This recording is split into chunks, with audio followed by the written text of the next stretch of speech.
to our 2022 annual town meeting. If everyone will take a seat. We're ready to get started. We have a quorum, which is 75 people in Bolton. We have achieved that. Quorum being present, our meeting will come to order. As is our tradition, let's all stand and say the Pledge of Allegiance.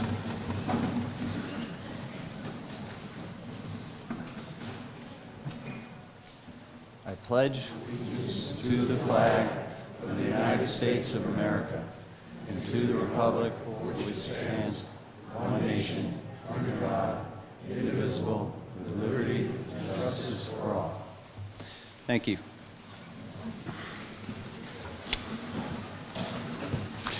Our warrant having been posted as required by our bylaws, we can now commence our annual town meeting. I'd just like to make a few introductions, as always, to get started. I'm Doug Story, your town moderator. This is Pam Powell, our town clerk.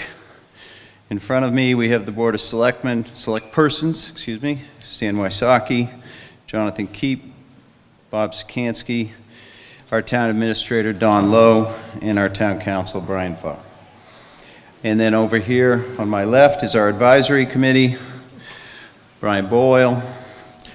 I'm not sure I've got this in the right order, but anyway, Ann Hurd, Omid Garoni, William Nichols, and Robert Guerrero.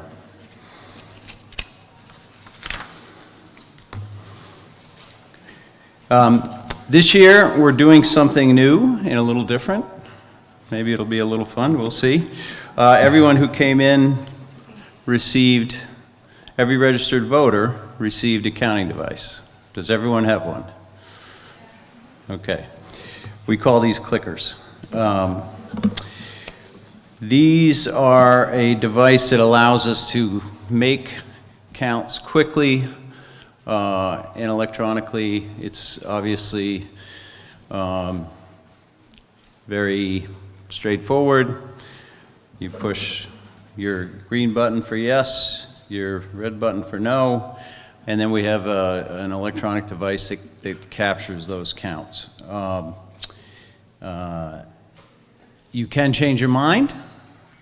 We leave the vote open for a period of 10 seconds or so. It shouldn't take that long, but you could vote no and then decide to vote yes and change your mind. Whatever your last selection is what would be counted when we close the vote. I don't intend to use these on every vote. I don't think they're necessary. Anyone who's been here at a town meeting where we've had a vote where we've had to go around and count knows that that takes quite a bit of time. So this will really eliminate that scenario, which is nice. But for the majority of our votes, which we do by voice, it's a pretty clear indication of it passing, certainly on a majority vote, and we do many other votes, 2/3 as well, or even 4/5 if we get a unanimous support, which often we do. So we're not going to use these on every count tonight, but we are going to try them out. I just wanted to point out a few other things. We have got a pretty short warrant today, which should make for a reasonable meeting. We do have some presentations as usual. Those presentations are helpful in understanding the articles that we're voting on. Anyone who wants to speak on a particular article certainly can do that. We have 2 microphones in front, and if you could come to the microphone and wait to be called on. We'll alternate between microphones. You'll get a chance to speak on an issue that you would like to speak on. We do ask you to keep your comments to about a minute. That way we don't go on and on and on with any one person, and we give everyone an opportunity to speak. Again, any registered voter can speak. If there's anyone here who's not a voter in the town of Bolton, and we do have people give presentations, and we do have people give clarifications that have information about articles. I will call on those people, but they would not be voting or anything like that. Your comments should be made to me, the moderator, not to the room, not to any other person. That's the best way to handle it. And when you do speak, please introduce yourself, your name and your address, just so we all know who's talking. That said, we're going to try out our electronic voting devices. This is it's a pretty common technology now. It's relatively new in Massachusetts, but it's proliferated quite a bit in the past couple of years. A lot of towns have gotten these devices. So basically the way it works is we have a situation where we call for a vote, and we can do that on any article, on any amendment. So right now we're going to do it on our test vote number 1. So if everyone can have their device handy, and Paul, if you're ready, we're going to open the vote on test vote number 1, which is the number on the back of your remote device an even number? So yes would be green for an even, no would be red for not an even. So everyone can push a button. And you can see we are getting results. Does anyone need any more time with that question? All right, we're going to close the vote. So now you can't change it. And you're going to see that out of 120 votes, 63 had an even number and 57 had an odd. And I don't know how many people we have. So everyone doesn't have to vote. If you don't vote, your vote's not counted. All right, let's do the next one. And we'll open the vote for the question, do you plan to participate in this year's election on May 9th, 2022, which is next Monday, right here. I hope we get 120 yeses, so here we go. Give you a few seconds to think that through. I know that's not sure what you might be doing on Monday. It's an important part of the democratic process. Does anyone need any more time? Let's close that vote.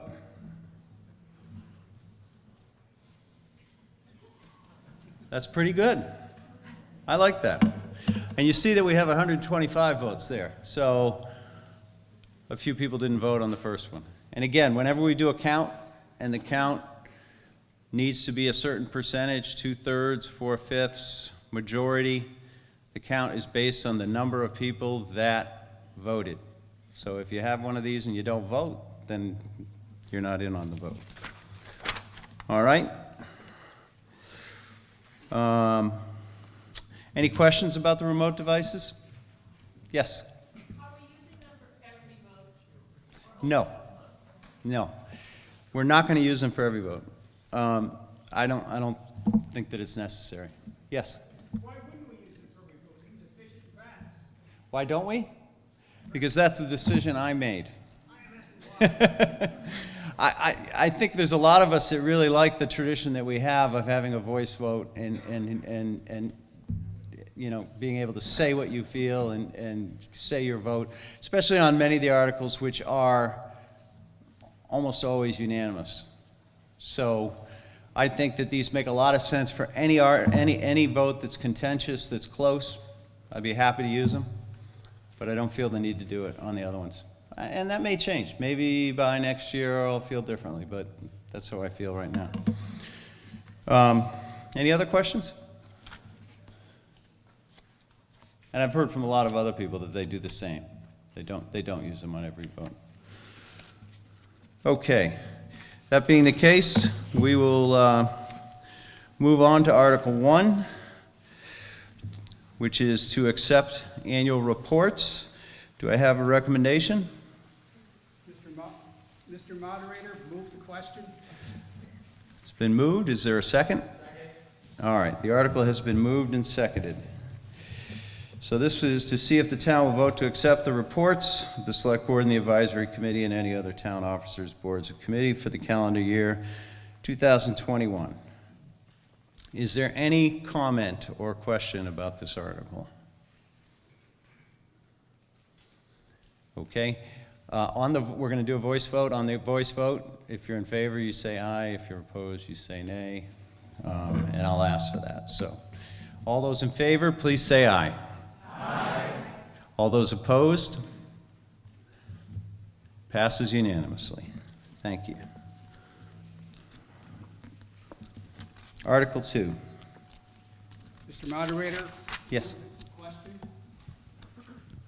Yes? Move the question. Yes. It's been moved and seconded. Article 2 is unpaid bills for fiscal year 2021. Now, this is a 4/5 majority.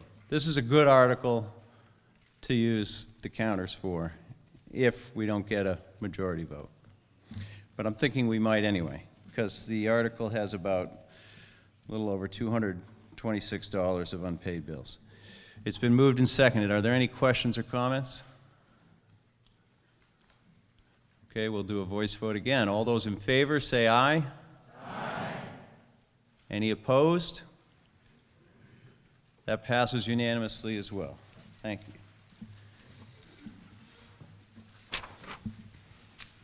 Article 3, the fiscal year 2023 operating budget.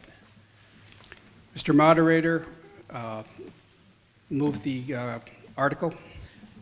The article's been moved and seconded. Okay. This is obviously the biggest article we have with a lot of information to vote on our budget of $27,486,447. So first we will have a presentation by advisory, and then we have a presentation from the school board, and then I will read through all the departmental totals and give anyone an opportunity to ask questions or comment on a particular section. But let's first do our two presentations. So, Brian? Thank you very much, Mr. Moderator. Good evening, everybody. Thanks for coming out tonight. The purpose of this presentation is to give sort of a high-level picture of next year's anticipated spending. As Doug mentioned, we are going to go through each category, so if people have specific questions, you should feel free to ask.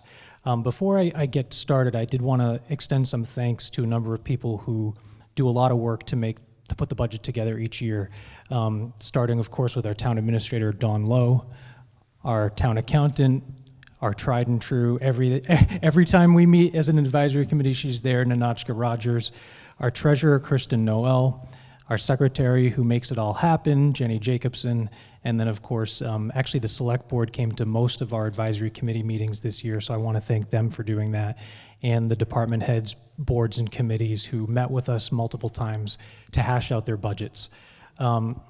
Next slide, please.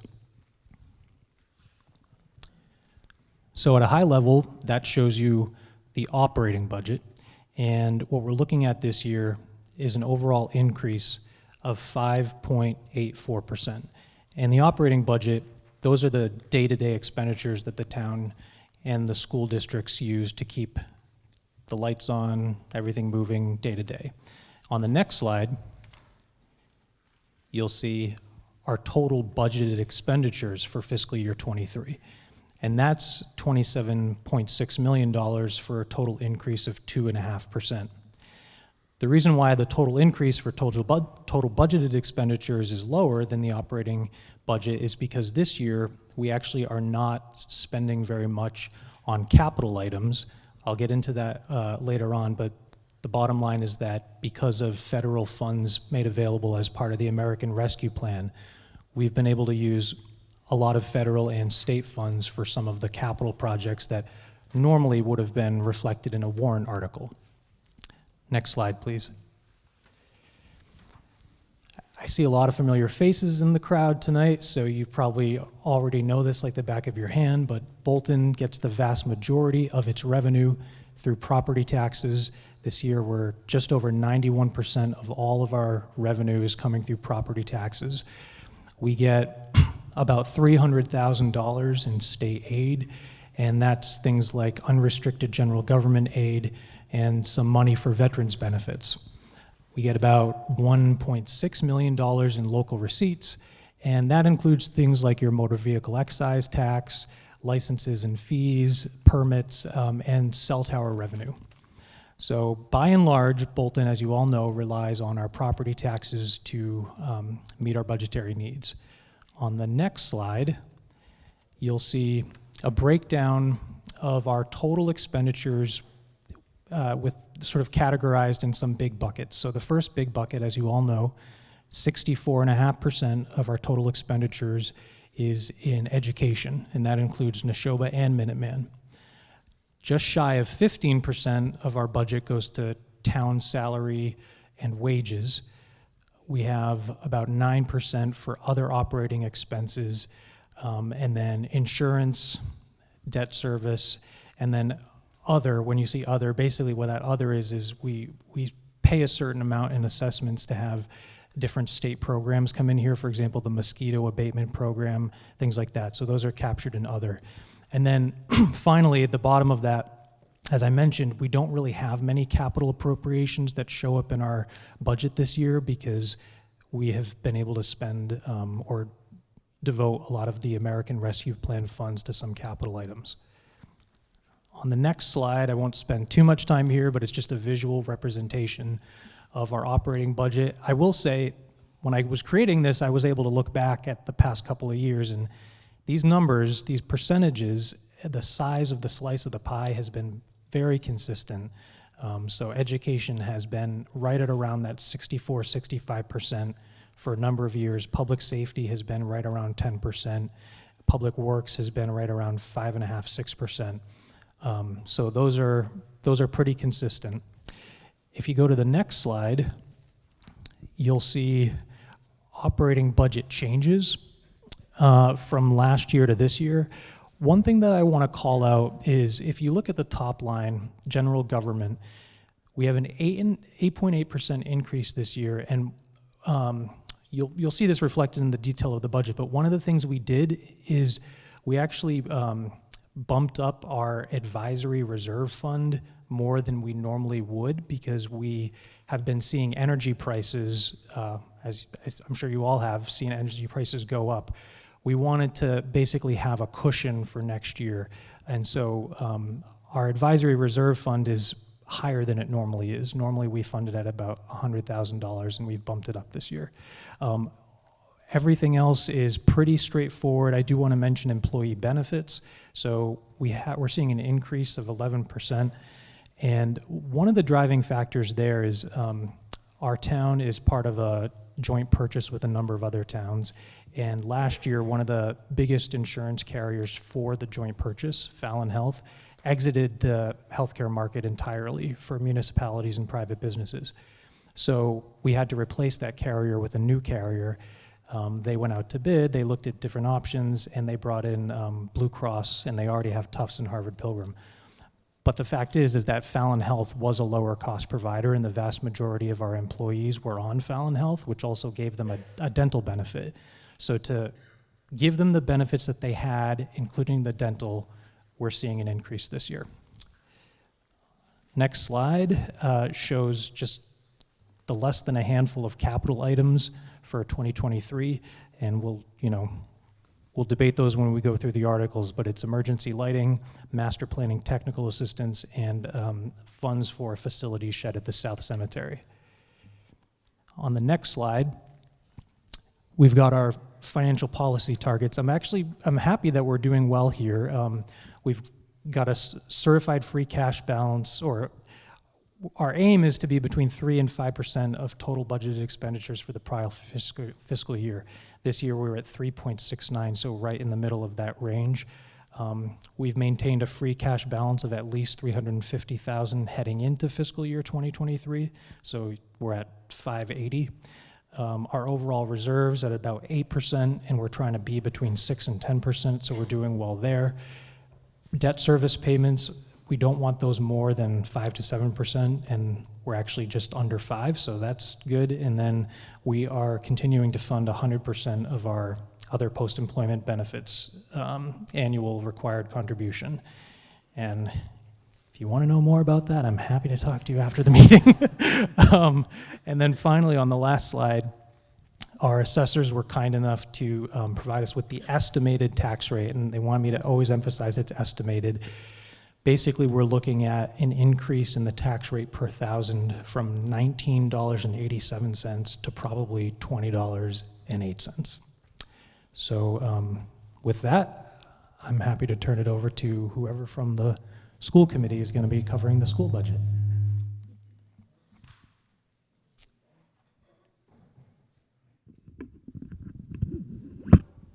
Hi there. Well, in a year filled with wonderful surprises, in a stroke of good luck, for me, the superintendent got caught up in Lancaster. I think he's on his way, but I'm going to do my best to work through our budget presentation. Can you introduce Sorry, yourself, yes, Mike? sorry. Mike Horish, school committee member. We've also got members Amy Cohen and Mary McCarthy here as well. Next slide. Okay, so you can see that the Bolton assessment has gone up pretty steadily from year to year. I believe this year we're at roughly a 4% increase from last year, and roughly, I believe, a 5 to 6% total increase in the district budget. So of course the Bolton assessment is at the very top, FY21 all the way on the left, FY22, and then the proposed FY23 all the way on the right. We were lucky enough this year to have a substantially higher Chapter 70 educational aid. You can see that the numbers bumped up from 7.8 million to a little bit over 9 million. So that number certainly helped us. And with that, I'm going to hand this over to Superintendent Downing. Mr. Harash, thank you. So I just learned what it's like to be the superintendent of a regional school system when town meeting's on the same night. So thank you. It looks like we were just going over the slides that were submitted. So Mr. Harash was let me slow down for a minute. Heart's racing a little bit from running over here. Take your I'm time. Kirk Downing, Superintendent of Schools here at Neshoba Regional School District. It is my absolute pleasure to serve you in my role. And we've worked hard this year to build community partnerships in working with Mr. Sikansky and the Select Board and on the building project, with Mr. Boyle in the advisory committee on finances. And I think we've set the tone for communications and collaboration this year that hope to be the culture of what we're going to be all about in the future as well. So I just want to thank those of you that worked with me this year on making those positive steps forward. So they deserve a big round of applause.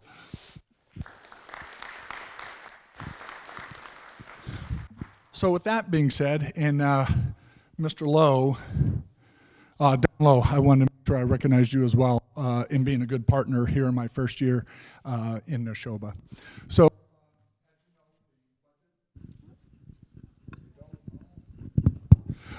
we have crafted a budget of $62 million, and I think Mr. Harash was going down those revenue sources to get that amount. You can go ahead and move to the next slide. And these are the budget drivers behind that. And so you can see that there's a change in the budget from fiscal year 22 to 23 of 5.25%. Next slide. So when we look at the growth of the budget over time, that's the 5% mark is a good mark for historically over time, the total increase of the school system budget. Next. So when we craft a $62 million budget, we ask ourselves, well, for what portion is our three towns assessed? And our total assessment this year is $49.5 million. So the minimum local contribution makes up one part of the assessment. So when you have a minimum local contribution of $28 million, This is called, quote unquote, the wealth factor as provided by the state of Massachusetts. And this is a minimum local contribution number, of which Bolton is $9.7 million in fiscal year 23. Here's a graph of what the minimum local contribution of all three of our town looks like over the last 5 years. I included all three of the towns as part of the work that we did in our joint FinCom meeting to express and have knowledge of what the assessments over time are in the other towns as well. And you can see that Bolton has had some increases over the last few years that were not the same increases that were actualized by the town of Stowe, for instance. These are the numbers that are determined by the state of Massachusetts, not the school system. And it's based upon median household income and property valuations in the town. Next. The variable assessment is the $21.4 million that's remaining. And these numbers are crafted by the regional agreement and the language within the regional agreement. And so when you put those calculations forward, this year Bolton's share of that is just over $7 million. Here's how the variable assessment has changed over time for the town of Bolton. And what's interesting here is a factor in that calculation that has the greatest impact is enrollment in the school system, and it's the percentage of students that are enrolled or are financial factors within the school system. So the total assessment makes up the fixed assessment, the variable assessment, and then the portion of debt assessment for Neshoba Regional High School. So for instance, the three towns approved $1.5 million to go into the feasibility study for the building project. The cost for that is expressed in the debt assessment, along with other costs, including the room you're sitting in right now that was funded approximately 25 years ago. We're still paying on that debt for that renovation that was done then. So when you look at the assessment increases over time, and you pull yourself to the pink hue there, you can see the relative assessment for the town of Bolton.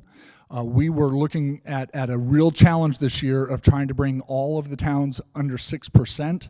With the Student Opportunity Act, that brought an additional $1.2 million in Chapter 70 funding to the school district, which was, frankly, the big piece that allowed us to get the assessments to the assessment percentages we have today.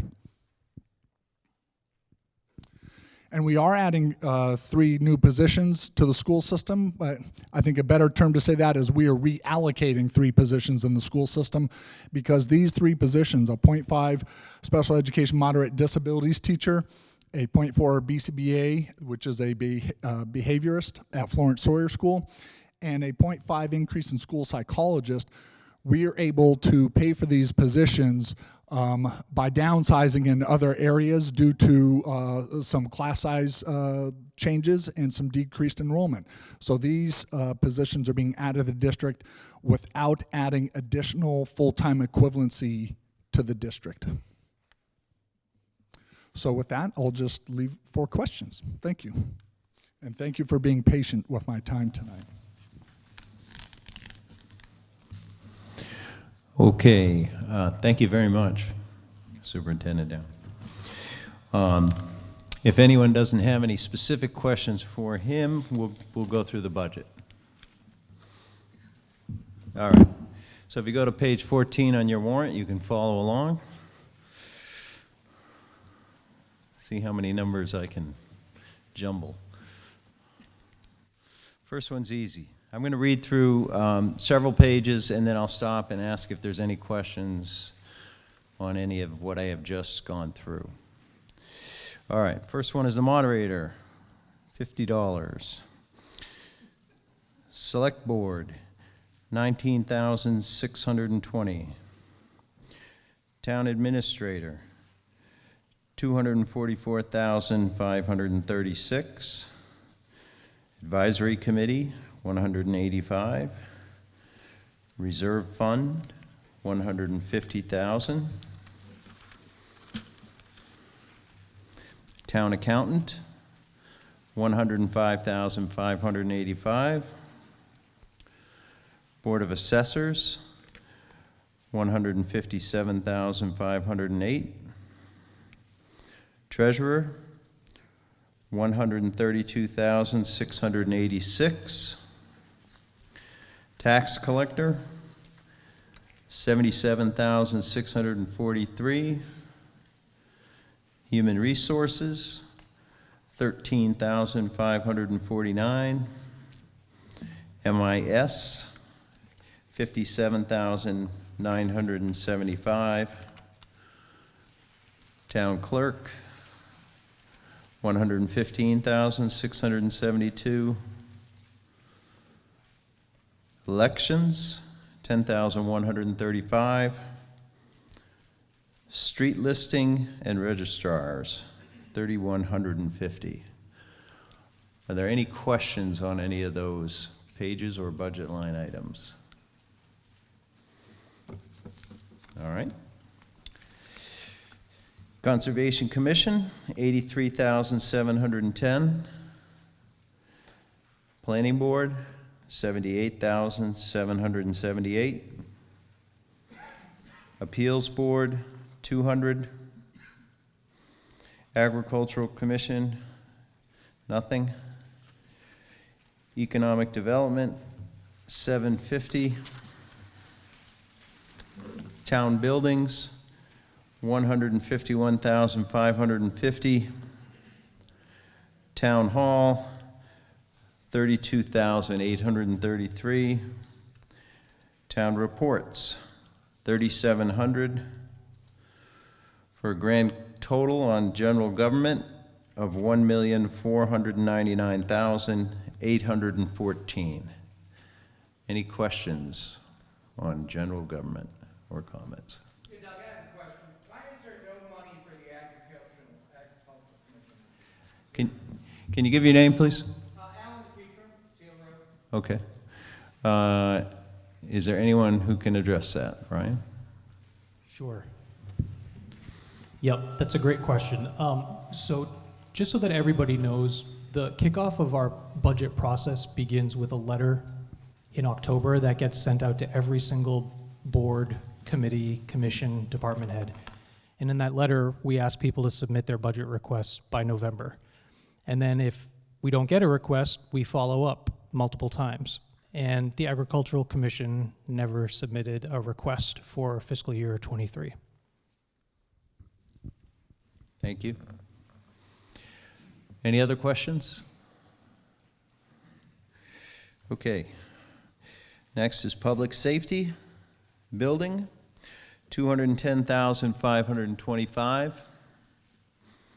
Police Department, $1,619,454. Fire EMS Department, $582,714. Building Inspector, $35,652.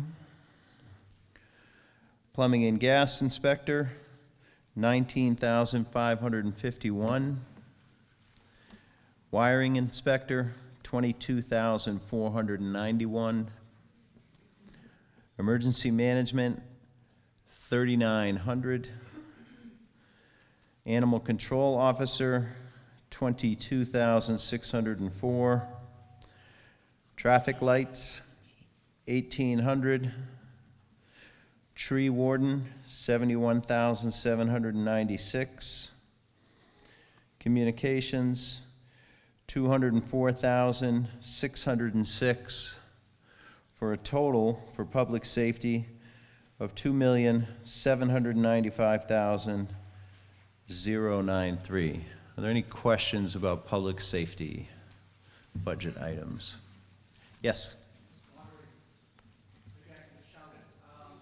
Name, please, Dave. Obviously, one of the large increases here is fire and EMS. And being the father of one of our firefighters EMS, they are absolutely, I think, overburdened in calls. They're having a tremendous increase in the volume of response.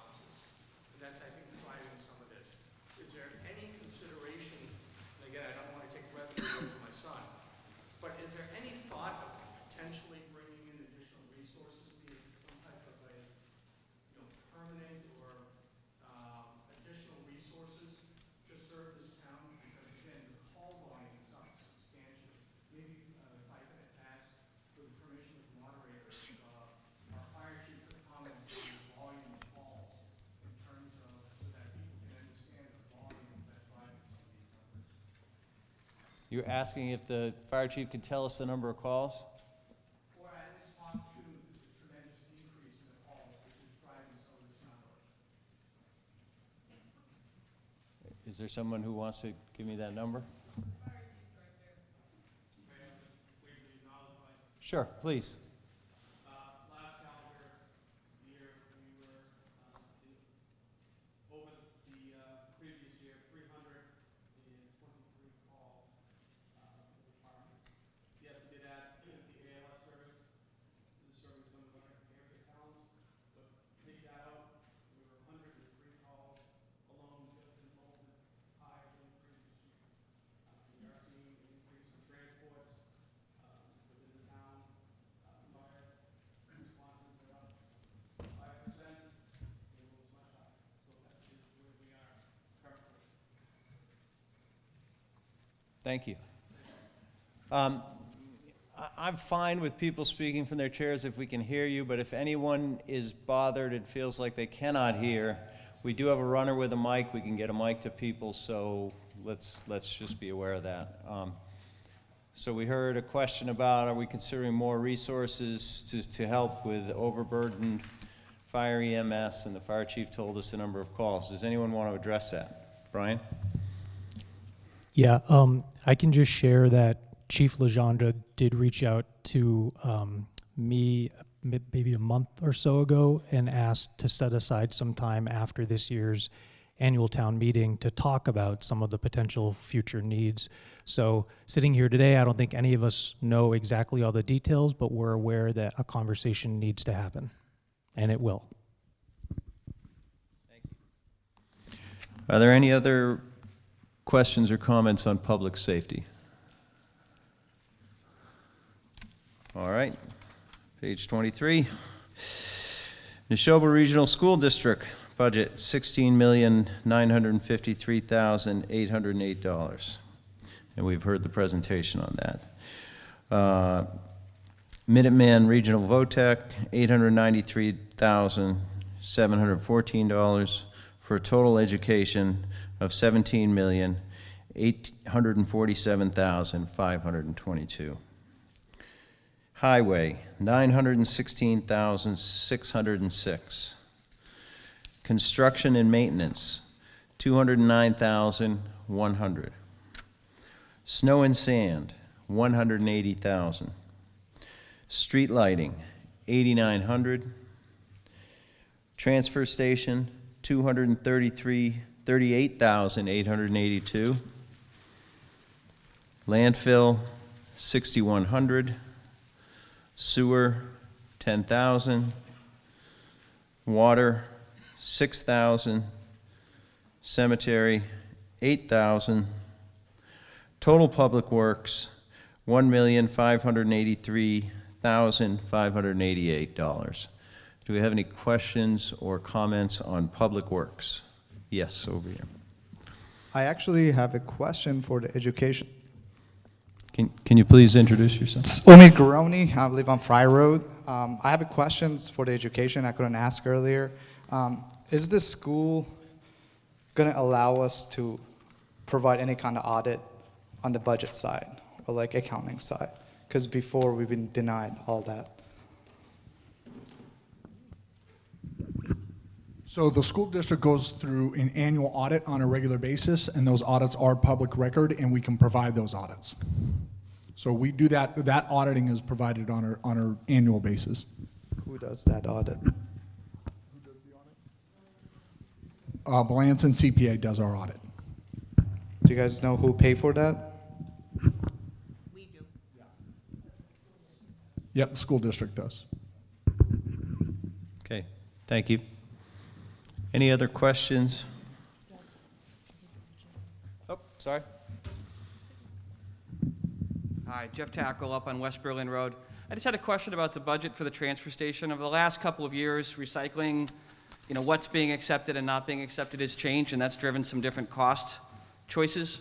I think I saw something up recently, you can't bring glass in, et cetera. I guess my question is just, from a budgeting standpoint moving forward, is this being considered? Is there an accommodation for that? It looks like the, downstream trash and supply chain has been disrupted the last few years. Just curious if that's being planned for.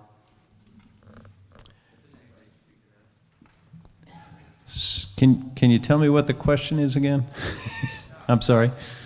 Well, so we've got the transfer station, and it accepts recyclables, and the economic machine behind that about taking the recyclables and shipping them overseas, and some of those shut down, and we went from we received revenue from that to we had to pay money for that, and then now different parts of that recycling stream are also changing where, again, it's not being accepted and could be a cost driver. I'm just curious if there is somebody responsible that looks at that over the next couple of years, if that's planned for, or if there's a piggy bank somewhere, basically. It's a curiosity, I think, to see. Okay, so the question is on the ways of funding the transfer station and looking at recycling options over time. Is there a forward plan, and is there money somewhere that's being considered for that? Okay. Right. Sure. Yeah.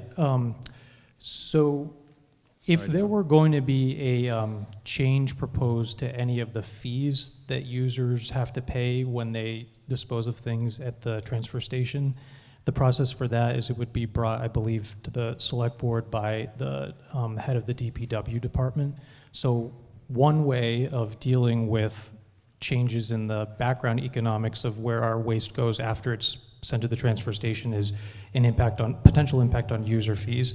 I'm not aware, there might be discussion about that, but I'm not aware of any discussion on changes. And then in terms of any bigger picture changes to the transfer station facility itself, again, sitting here today, I'm not aware of those, but we did recently have a building facilities study done, and we're going to be implementing some of the findings from that over the next several years. I don't have the findings right here, sitting here today. Brian, I think one of the issues is that there's no way to recycle glass at the landfill right now. They don't have an outlet for it, so it just goes into the trash. So I think that was the issue that we've had difficulty.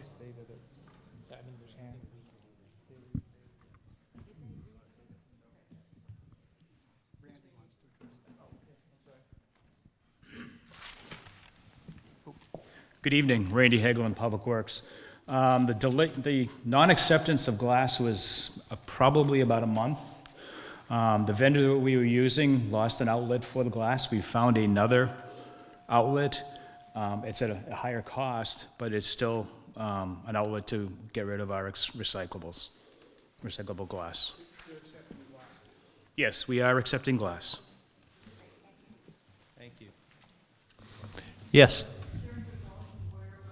Just a point of interest, I think, for the population, to know that the state estimates that about 28% of all trash is actually made up of compostables. So were the town to start considering composting, either individually as households or as a town, we have the potential of reducing the cost of trash by more than a quarter. Thank you. So please, everyone, compost. No need to bring that to the transfer station. All right, continuing on. Board of Health. Is that where we finished Public Works, right? 59,314. Nursing, 8,101. Council on Aging, 98,092. Veterans Services, 40,594. Total Human Services, 206,101. Library, 481,376. Recreation, 61,577. Historical Commission, 6150. Celebration of Memorial Day, 2,800. Culture and Recreation, 551,903. Any questions on Human Services or Culture and Recreation? Okay. Debt service, again, I'm just reading the total here, 1,262,688. Employee benefits, 1,613,868. Other insurance, 125,870. And all of that we have gone over to this point in time is our total budget of $27,486,447. And yes, any other questions on the budget? Don Cole from Main Street. My concern is in the unfunded pension liability that we have. There's no information in here, and at first I want to applaud all the decision makers that decided to keep it at 100% for the current contribution. But from what I understand, there's a very significant unfunded liability out there that we're all on the hook for. And I'd like to know approximately how much that is and a split between the town and the school. Okay. Brian? Okay. Mr. Cole, thanks for the question. It sounds like you're pretty well informed about some of these liabilities, but because for those of you who may not be familiar with these terms, just want to break it down a little bit. If you turn to, I guess it's page 28 of your warrant, under the 914 budget section, you'll see something that says OPEB. That's other post-employment benefits. And when he said we're funding it at 100%, what it means is every year there's an actuarial assessment that basically looks at all of the town's employees, all of their future retirees, what their future health insurance and other benefits are going to be after they retire, and then says, in order to make sure you're keeping up with those future expenses, you should be paying X amount every year into your OPEB trust fund. And so the town's policy has been to fund that amount at 100%. Now, keep in mind, the town has far fewer employees and retirees than the school district as a whole. And I think your question was, the school district also has its own OPEB liability, and how much are they contributing toward that OPEB liability? And I think probably either Ms. Maroney or Superintendent Downing. Just a clarification. It's my understanding that there's approximately 60 million, which is like 3 years of our budget or more, that is we owe. We haven't saved for retirement, so to speak. And that's what I want to make sure that we're all aware of here. And I'd like to hear what we're doing to reduce that. Yeah. So I'd invite someone from the school district, but I'll just add the way that, in terms of the decision making, the regional school district would, in theory, make a budget recommendation about how much they wanted to contribute toward their OPEB liability, and then that would become part of Bolton's assessment. And so, our assessment this year would be increased whatever the amount was that the school district decided to fund their OPEB liability. It's not a decision that the town can make, but go.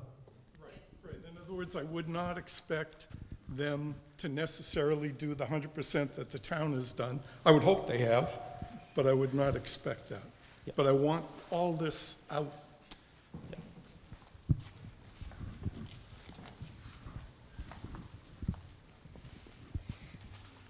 The annual payment that you talked about for the school district, and that would have been as of June 30th, 2021, was $2.3 million.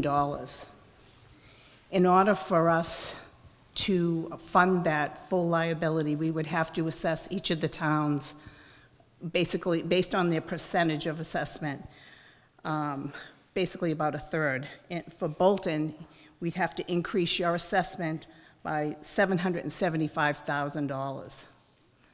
So that's the reality. of doing that. Yep, thank you. So, as I understand it then, the school is not funding at 100% for this period. No. No, we are not funding it 100%. We have $50,000 in our budget for this year, Okay? and it, Right, but in effect, you're spending our money and it's not being strictly approved because you're not funding it. Okay. I mean, is that? I appreciate you raising the issue and pointing it out, and if anyone has any questions about this, they certainly can talk to you about it later, but you've made your point, and we're not going to debate it. I respect that, and I don't want to get into a debate. I do ask, what is the total unfunded liability that we have? Okay. And then that's it. Does anyone know what the total liability is? it's $57 million. Okay. Just for the school. Mike? Go ahead. Yep, it's a valid point. The question comes up every year. Just so you know, on the website, and I can get it to you if you'd like, there's an evaluation report from 2020 that outlines the debt, and that debt, believe it or not, fluctuates wildly, potentially from year to year, based on assumptions, based on the benefits program. So that number, even though it's at 57 now, was significantly different the year prior. So those numbers go up and down, and right now the money that we're taking from our budget and spending it towards OPEB is going into a trust so that we can service that debt. So it is going into something that can be more sustainable long term. So yes, it is a very small percentage, a very, very small percentage, but it's going into something that can service the debt long term. Thanks. Okay. So Mary McCarthy, in the Neshoba Regional School Committee, 65 Burnham Road. I'd just like to put this in context too. Other school districts are basically in the same situation that we are. When we go to MASS, MASC meetings, and that's the Massachusetts Association of School Superintendents and Massachusetts Association of School Committees, we hear about this, and there are workshops on this, but we are not the only district that is, in fact, most districts, there would be very few.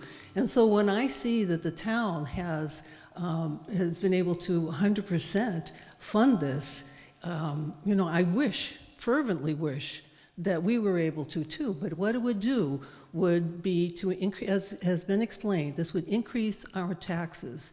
And that's why other districts don't do it too. Everyone is not trying to shirk this by any means, but we are not alone. We are one of many, many districts, and I would go so far as to say most school districts, not just regional, most school districts are not able to fund this fully. Thank you. Okay, seeing no one else at the microphone, we are now ready to vote on Article 3, Fiscal Year 2023 Operating Budget. It's been moved and seconded, sponsored by the Select Board. A simple majority is required, and we'll do this by voice. All those in favor of Article 3, please say aye. Aye. All those opposed? Okay, that is a strong majority. That passes. Thank you. Article 4, spending limits of revolving fund accounts, sponsored by the Select Board. What is your favor? You move the article? The article's been moved and seconded. Is there any discussion on this?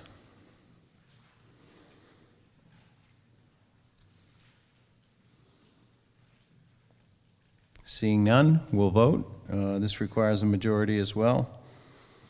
All those in favor of Article 4, spending limits on revolving fund accounts, please say aye. Aye. Opposed, nay.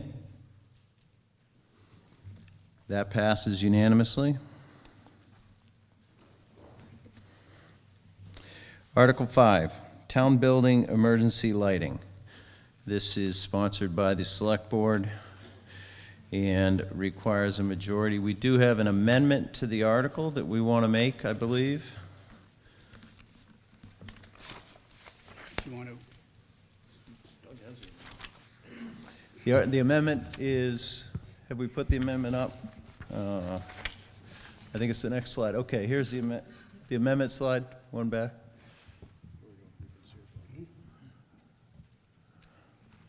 So this is just changing some of the wording in the article, adding the words "and to perform other repairs or planning." Does anyone want to explain that amendment? I would move the article.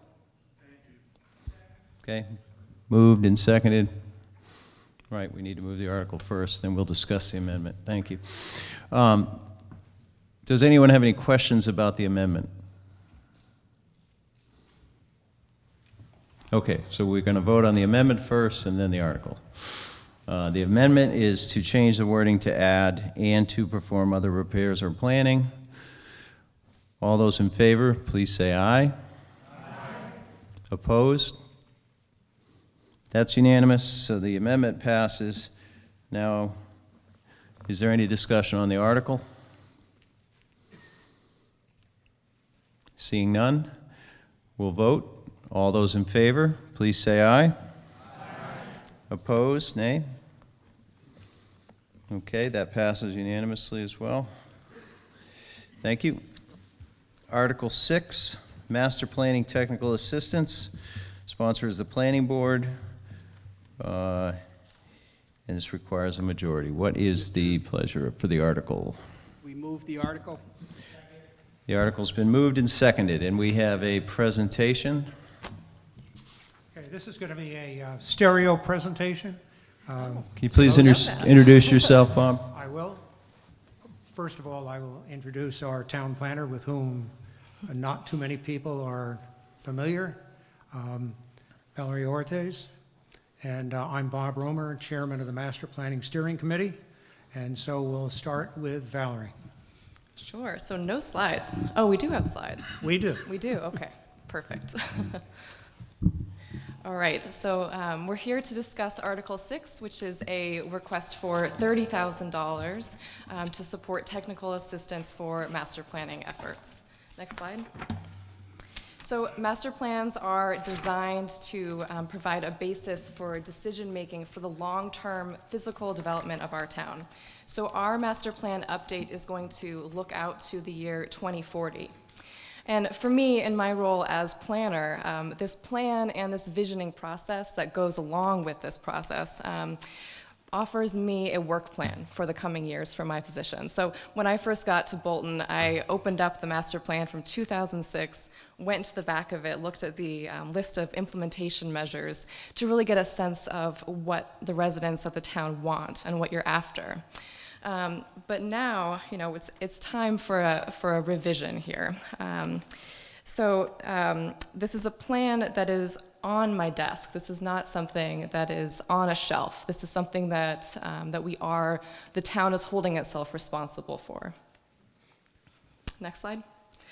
These are the components of the master plan. Each of these categories, we have a group of dedicated volunteers that is working at these, toward these subjects. So I'll note that these task groups understand that there is a lot of overlap between their subjects. So there's a lot of opportunity for discussion and ensuring that there's consistency between these plan components. Next slide. So why do we need to update the plan now? So the plan we have is going to expire shortly, so we need to make sure it's current. There's been a lot of change since the year 2006, and the town has also been very successful in completing a lot of the implementation measures that were in that 2006 plan. So the planning board decided to create a steering committee to help guide this effort. Next slide. To date, the steering committee has undertaken a considerable workload. Much of the work has been focused on assembling the committee itself, working on existing conditions analysis, and putting together a robust public engagement plan. Next slide. So to date, the steering committee has mostly done this work through volunteer efforts. So you'll see that we have around 2,000 hours, we're estimating, of total volunteer time that's been put into this. We've also been supported through several key staff members, and we have 2 grant-funded projects where we have consultants working on discrete tasks for us as well. But the vast majority of this definitely through volunteer efforts. So from here, we'll need a consulting firm to continue this work and to drive it over the next 1.5 to 2 years. So we don't want to lose our momentum. And so from here, I'm going to pass it over to Bob to talk about the process and timeline. Okay, next slide. This is where we are. Normally, we go through establishing what the processes are. We do an evaluation of where we stand, gain a great deal of background information, which will ultimately be input into the master plan, and then we develop, and have done so for some time now, public outreach. Most significantly recently was the October 1st forum that we had for the public. Now we're looking at exploring the goals, the strategies, where we take this. Next slide, please. Next question is, so why do we need a consultant now? Well, the reason we need a consultant now is that we need the expertise that a consultant or a consultant firm can bring to bear on the overall master planning process. We also need access to information outside of what our volunteers have been able to glean with a great deal of research about where Bolton is now. And I think perhaps more important than anything else, to bring together the elements of the master plan into one consistent, what we characterize as a single voice document. So it all melds together into a cohesive plan. Next slide, please. What do we think it's going to cost total? Well, based on what we see from other towns of comparable size, somewhere, as we see here, from $120,000 to $150,000. Next slide, please. Well, where are we going to get the funding for just asking for $30,000 now? How are we going to get up to the amount that we really need? We're looking now at $30,000 out of ARPA funding. We've had that discussion already with the selectmen, and then additional funding from the Housing Choice Rural and Small Town Development Fund. Next slide. Why ask for it now? Well, frankly, we didn't know what it was going to cost. We didn't know what information we would have to support the efforts of a master planning consultant. And we now need somebody to help us drive the process and the plan to closure. We're all interested in getting this done. It's a project, and a project should have an end. But having said that, as Valerie said, we don't want this project to end up with a volume sitting on a desk. This is the roadmap for the planning department and for the town as a whole, not to mention the town, small t, the overall town residents. Next. Thank you. Thank you both. Do we have any questions for these folks on the master planning process and the request for funding?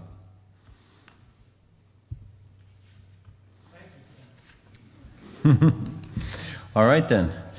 Article 6, we will vote on the master planning technical assistance. This requires a majority. All those in favor, please say aye. Aye. All those opposed? That passes unanimously. Thank you. Article 7, increased demand fees, sponsored by the tax collector. What is the pleasure? Move the article. Second. The article has been moved and seconded.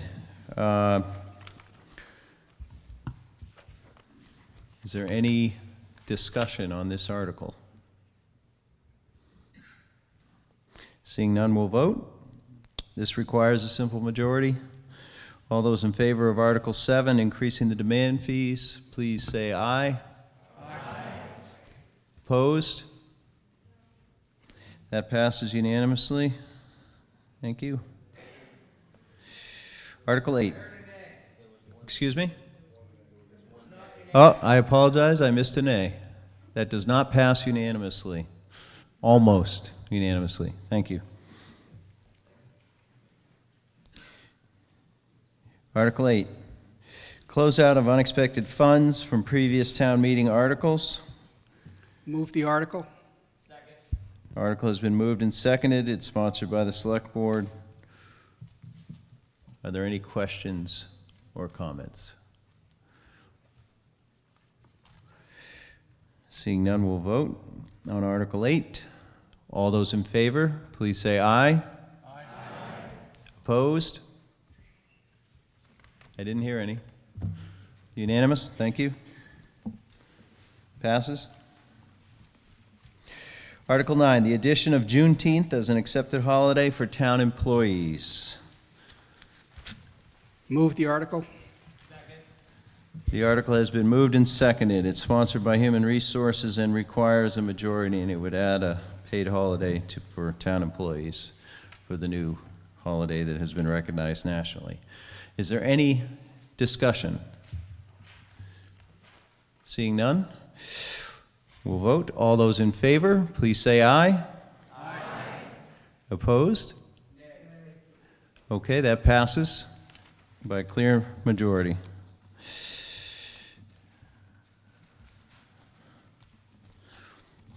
Article 10, amend longevity pay personnel policy.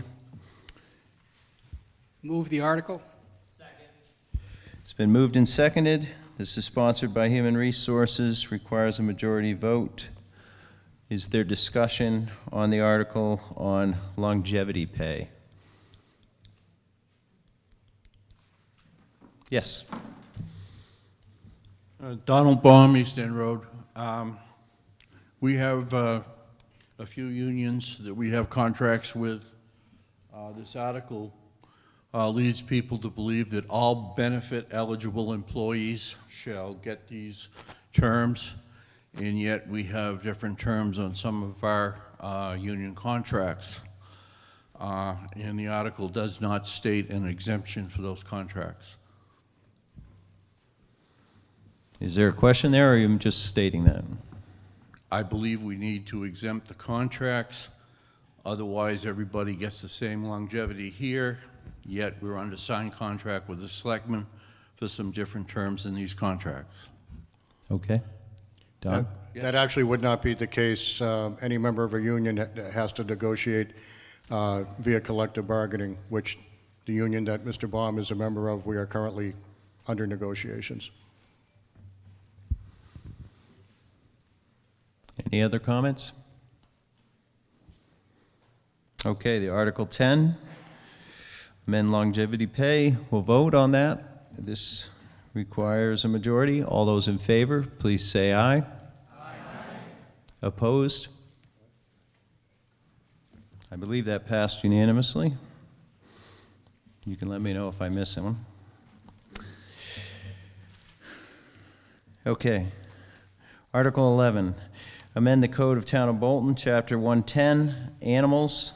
Article 2, Animals at Large. What is the... Move the article.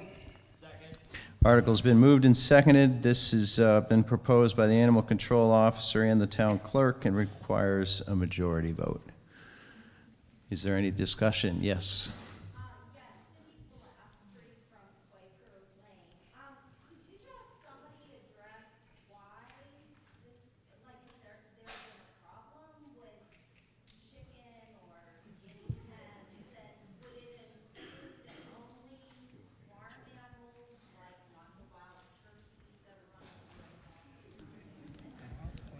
So I believe the question is, why are we making this change? Why has this been proposed? Excuse me. There have been some incidents where there have been some poultry going into neighbors' yards, and right now, no one has any recourse. The animal control officer is not empowered to deal with that, or, you know, when I see chickens, they're usually alongside of the road, but sometimes they do scatter into the road. So all we're trying to do is empower the animal control officer to deal with those situations that are unusual. It's no different than any of the other animals that are listed there.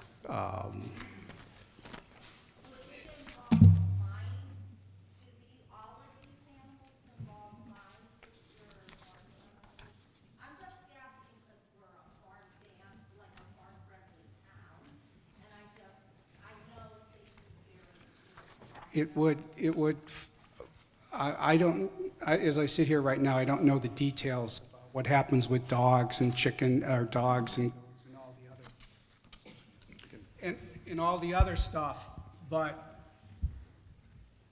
it would follow the same pattern as it would with other animals. All we're doing is adding poultry to the general list of animals that the animal control officer is empowered to deal with. It doesn't change anything else about that. So right now, if she gets a call, she just would have to say, I can't do anything. Is that it? No, if someone says there's a goat eating my bushes, she goes and she deals with the goat. No, I mean about the chicken. Well, if someone, right now, if someone, thank you. Right now, if someone says, yeah, my neighbor's chickens are in my yard, the animal control officer can't respond. Okay. Okay. And the same things apply if the chickens are running on a public thoroughfare. And this is being done to, one, protect the animal. And if the animal, whether it's a chicken or a goat or whatever, is traversing a public roadway, that's a safety and hazard issue. And it just gives the animal control officer the ability to deal with that particular situation and the owner of that particular farm animal or livestock.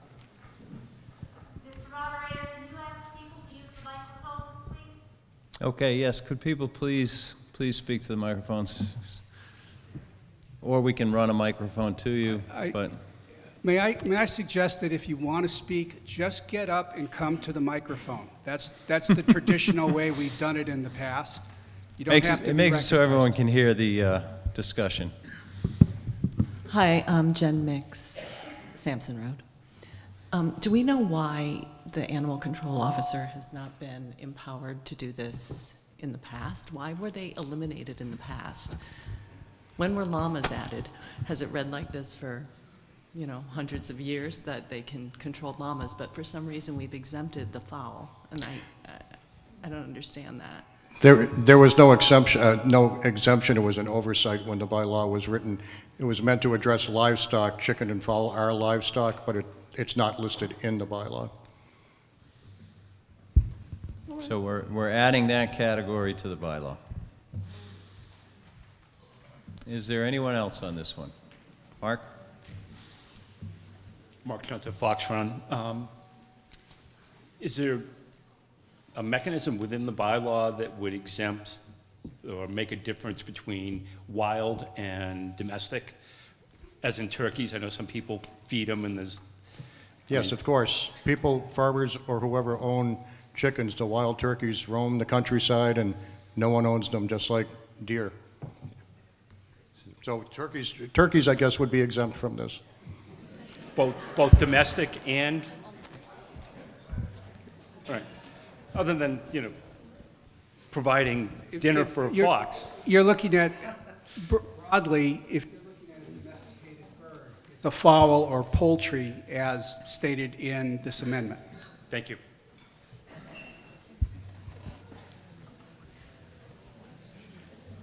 Yes. Noel Dill, Nashaway Road. Earlier in this conversation, which is not all that interesting, but it was stated that the animal control officer can't respond to a complaint of chickens in somebody else's yard. And yet this article refers specifically just to run at large in the roadway. So which is it? It's both. Theoretically, the chicken would cross the road.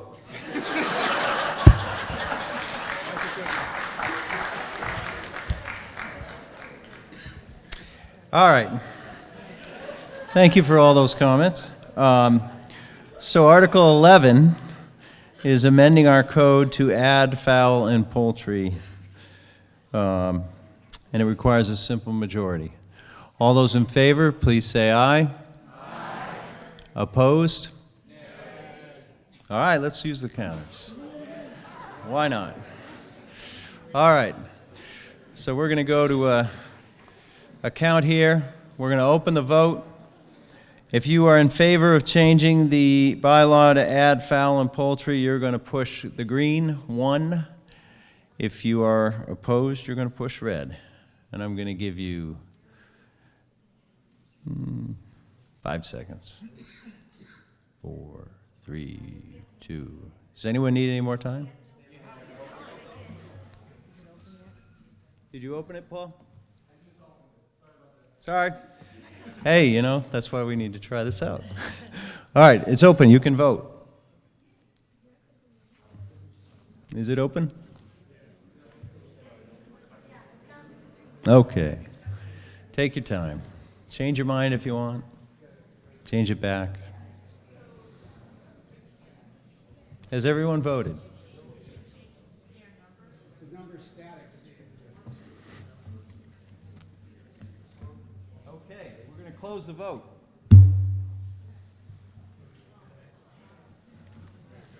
And the count is 105 yes, 33 no. That passes. Thank you.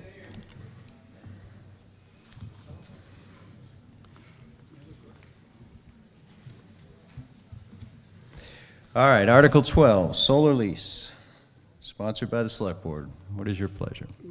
Move the article. The article has been moved and seconded, and this is a 2/3 majority vote. We have a presentation on the solar lease. Bob? We believe that adding a solar farm in the space on top of the leach field behind Florence Sawyer School is a benefit to the town for a variety of reasons.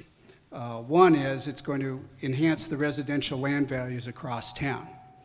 And people who come into the town of Bolton or Harvard or Stowe or similar communities are looking for more than just 4 walls and a ceiling for a home. They want to know what kind of community they're moving into. They want to know that it's a community that shares their values. And having a community solar farm will be a good signal to a lot of people who are looking to buy homes that Bolton is a place that they would want to move to. It would also enhance, in a similar way, the rural and small town aspects of Bolton. The solar farm would promote self-sufficiency and self-reliance. The community is coming together, solving common problems with benefits to everyone in the community. And we're using resources that have no other use. Installing the solar farm itself will not cost the town anything. We don't have to prepare the land. We don't have to bring in any equipment. That is all being done as part of the lease agreement. So there is no cost to the town for doing this. Doing this would also be in accordance with the recommendations of the Municipal Vulnerability Report, which was completed in the past 2 years in ways of mitigating the effects of climate change in Bolton. And finally, it would demonstrate to the students at Florence Sawyer School the town's commitment to improving, being a green community and doing something about climate change. At this point, I would like to introduce Scott Howe, who is from the company Select, the firm that would be installing the solar farm. He's going to go over some aspects of the choice of location and characteristics of the solar farm. Scott? Thank you, Robert. Turn the page. Thanks, Scott.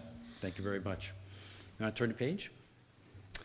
So, as Robert mentioned, my name is Scott Howe. I'm from Select Energy. We're based in Hopkinton, Massachusetts, down the road. We've installed over 600 solar projects on commercial and institutional properties. We have been involved in the town to really evaluate the different options that we could put solar on. And I want to talk to you today about what we went through there, and then a little bit about the solar field that's proposed on the leach field. So we've got a couple pages of these, but they kind of group into three major categories. One, if you look at kind of DPW or town hall, the police and fire station, they're very small arrays, and there really isn't solar economics to support those. If you look at the three schools, they would be great options for solar arrays, and we do a lot of school rooftops, but the roofs are at an age where they're probably going to need to be replaced, so it's really not prudent necessarily right now to put solar on those, maybe down the road. I'm going to turn the page. Most of the other properties we have listed here are really just a preference of the town for recreational space or other use. So they just weren't options to put solar on at this point in time. Turn the page. This is kind of a view, aerial view of where the solar field would be located. It's on the leach field adjacent and kind of east, southeast of where Florence Sawyer School is. It's gonna produce about 65% of the energy that's used at the school during the year. And if you can see, the CO emissions that you avoid are fairly significant. So it's a nice project that I think you can talk to your students about at the school system. Turn the page. Kind of the same view, zeroed in a little bit. This talks more about the site plan. We've submitted this to National Grid because part of the process is that we have to actually interconnect on the grid, and they're going through that evaluation right now. One of the things really to note here is that the connection between the field and the school will be through an existing underground conduit, so we do not have to go through the wetlands and disturb anything. Turn the page. This is kind of an engineered view of the field on top of the leach field, and I think the important points here are kind of outlined to the right, which is we're not gonna do anything to the leach field that would damage it. There's a whole process that we go through, design, engineering, even before it's installed, to make sure everything's evaluated and everything's signed off on. Turn the page. I don't know how that got in there. Turn the page. Same picture, just a little blurred.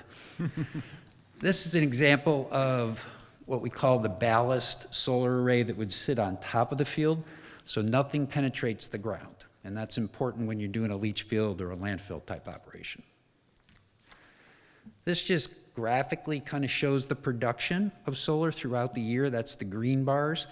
The yellow bars are kind of the usage at the school, and it shows that there's a few months of the year in the summer we're producing the most energy, that there would be zero, net. I mean, it would completely handle everything the school needs, okay? So that just shows that 65% that I talked about before. Turn the page.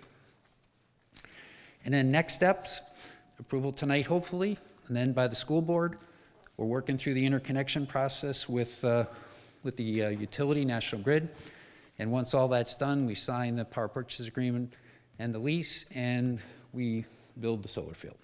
So that's why I'm here tonight. If there's any questions, happy to answer them. Do we have questions? Please come up to the mics. Thank you. Robert Cohen, Harvard Road. I have a couple questions for the presenter. One is, when it showed the savings over the life of the project, you didn't mention how many years that is, so we don't know how much revenue we're getting per year. That's a 20-year savings analysis. So what was the number, 335 or something?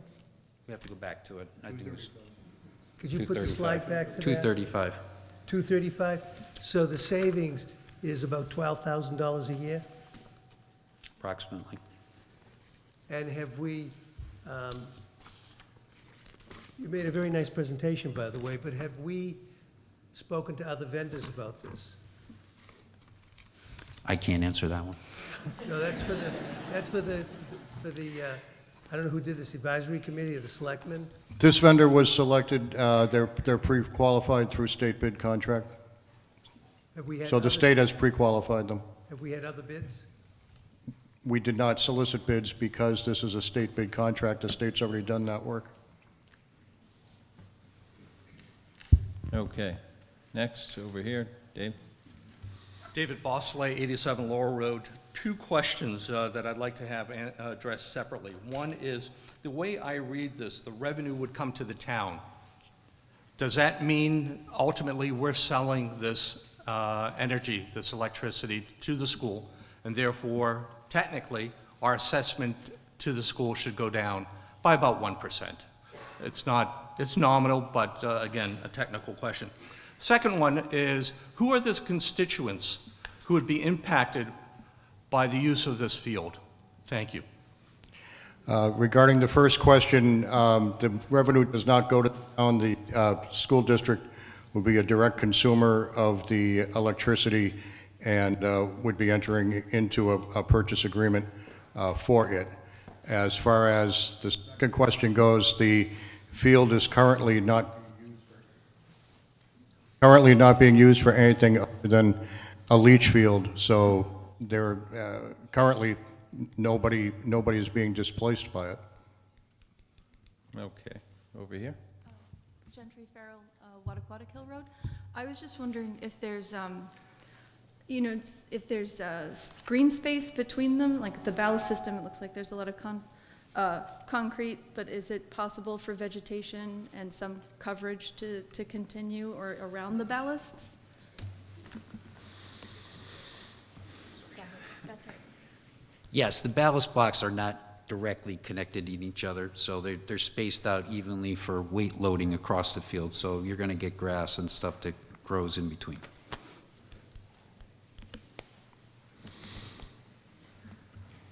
Go ahead. Yes, hi. Erica, LZ, Wattaquatic Hill Road. I do have some, I have actually a few comments, if that's okay. I have some concerns just about the use of that property. I understand that the leach field isn't used for any specific purpose. However, it does abut a walking path that is regularly used by students that walk to and from school, and it's used actually by many people in the town who want to access the senior center or the Bolton Bean. It's regularly used by people walking their dogs. So as I see it, it's actually a detriment to the rural character of the town, especially since we have very limited land in the center of town. And as I understand it, one of the goals of the town is to have more pedestrian accessibility, more sidewalks, and so I think in that sense, it's actually not working towards that vision and that goal for the town. I think that, perhaps a different location would be better. Also, as far as the money, the financial benefit, we're looking at about $10,000 to $12,000 per year, which is going to the district. If you divide that up by the 3 towns, you're really only looking at $3,000 or $4,000 benefit for Bolton per year. So it's a very small financial benefit, and I think that aesthetically and functionally, it's really not good for the town, in my opinion. Thank you. Bob? Yeah, I would just like to respond to one comment there, in that there is an existing gravel path which is broad enough for a car to go over. That would be unaffected by this project. That would remain intact when this project is complete. So there's not going to be any obstruction to bicycles or pedestrians or anything else like that. Okay, over here on the left. Cristiano, South Bolton Road. Couple of things here so far. Number one, as Scoutmaster in town, the Scouts do use that field. When Cub Scouts go there every June, they learn how to camp in that field. And one of the reasons we use this field is it is not on a major road. It is a nice, quiet, safe place to have young kids run around. We also use that field when we're doing astronomy, because it's one of the few places in Bolton where we don't have a lot of sky pollution. The solar part of this is something I hold dear. I was part of the Solarize Bolton.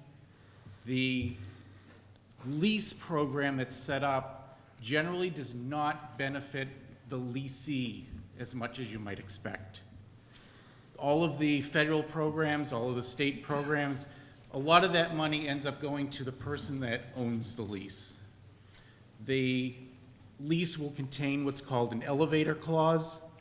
This will be an increase in payments for that energy over time.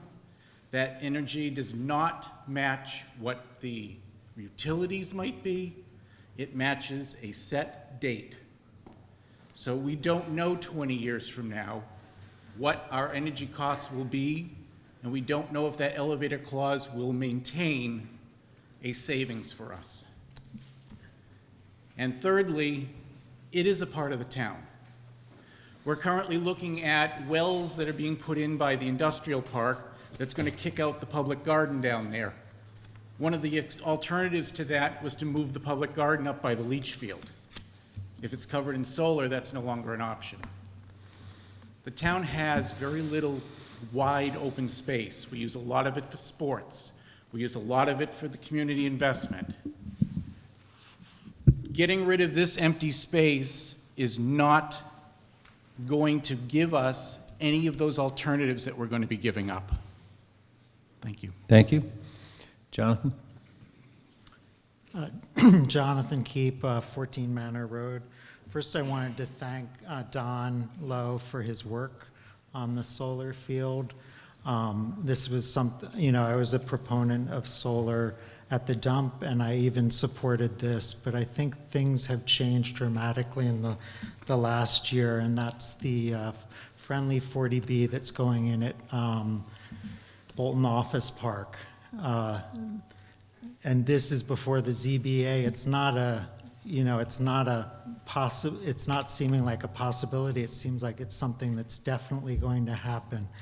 And you've probably seen these developments along 495 in other towns. It's going to be 3-story buildings. It's going to have 220 units, 394 bedrooms. These will be rentals. And they will allow dogs as well. So if you think of all of those people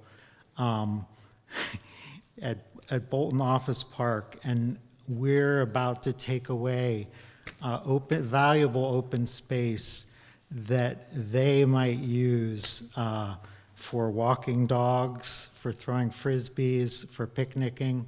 So we need to be thinking about this new development and how the people there, how much they need open space as well as the rest of us. So, I would vote no on this article for those reasons. Thanks. Over here on the left. My left. Yeah, Amy Cohen, 18 Harris Farm Road. The people in front of me made a lot of my points, but the one thing that I wanted to get some clarification on was access to this area. If the solar field goes in, I share the concerns that Mr. Keep just made about increased need for the use of this type of land if the 40B development goes through. And the other use that I personally have experienced for this plot of land is getting down to the lower field for lacrosse practices.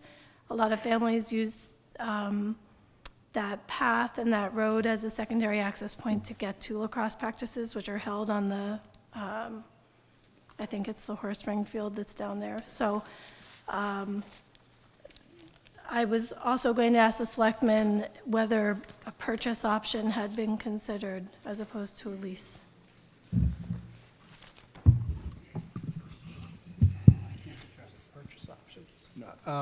Regarding the access to the horse ring, it will be unaffected by the solar farm. I would just like to go back to a comment about the 580 Main Street. As we sit here tonight, before there's any construction at all going on there, there are 2 wellheads existing. Those are the reasons that access from the 580 Main Street parking lot, vehicular access from there to the horse ring, is going to be cut off at some time. It's got nothing to do with an additional building being put in. It was discovered during the engineering But if the 580 Main Street does not go through, we will still lose that access. I just want to make sure everyone understands it's not that project that's limiting access to the horse ring. But from Florence Sawyer School over to the horse ring, that pathway will be unaffected by this solar farm. Perfect. David Bosley, again, 87 Laurel Road. I don't want to beat a dead horse, but two things. One, unlike what we heard initially represented that this property is not used, you've heard from a number of constituents that this property is used by townsfolk. In fact, I'd like to acknowledge that we have a number of young scouts here in attendance, learning about civic activities. So kudos to you guys for showing up. The second thing, again, that I'd like to point out is no one has really addressed the question that here we are providing a property that would benefit the school, yet we are getting no compensation for it. That is not right. Thank you. Kia. Kia Oceanvine, 702 Main Street. I too would like to thank everyone here for working really hard on this project, and I appreciate the effort, and I firmly believe in solar installations done by the town.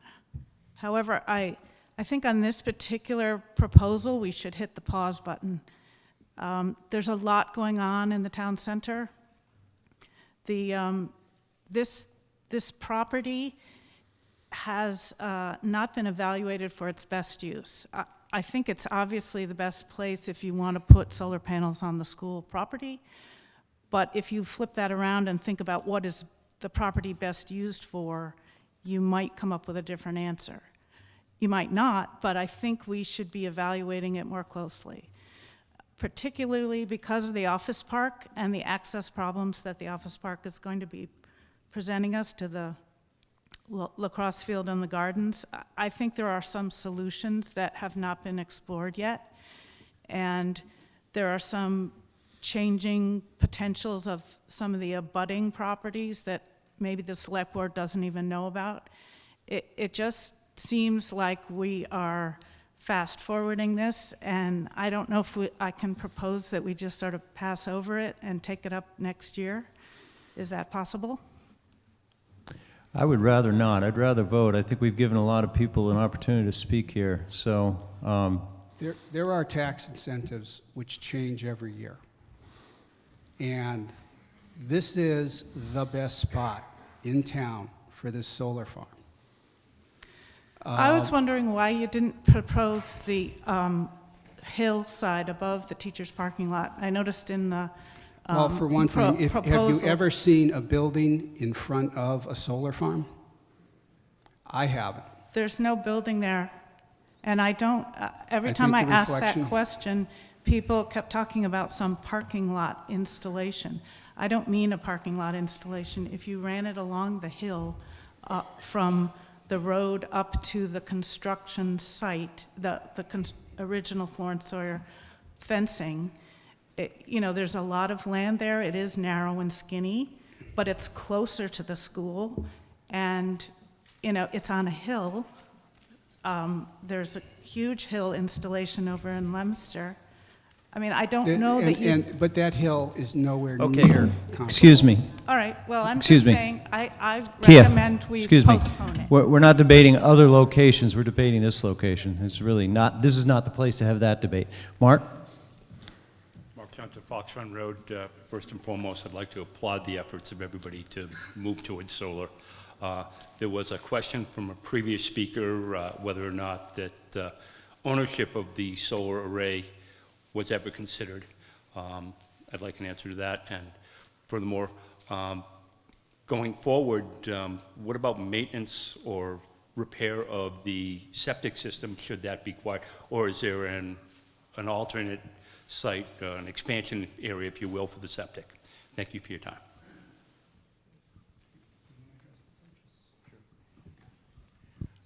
To answer the first question, a purchase option was not pursued. The only option that we looked at was a lease. It felt like it was the best solution for that site. And as far as, I'm sorry, I forgot part of the second question, I apologize. Oh, the repair the septic, yes. The engineers have reviewed and feel that the solar array would not impede the ability to repair the septic. And there is some discussion about whether or not, it's a question you didn't ask, but as far as expansion goes, we don't believe the current system could be expanded based on what we know right now. But as far as repair goes, we don't believe that there would be any impediment to repairs. Robert Cohen, Harvard Road. I noticed in the warrant that one of the selectmen disapproved, and he's already spoken, but I also noticed someone on the advisory committee voted against this. Would that person identify themselves and let the audience know why you voted against the solar array?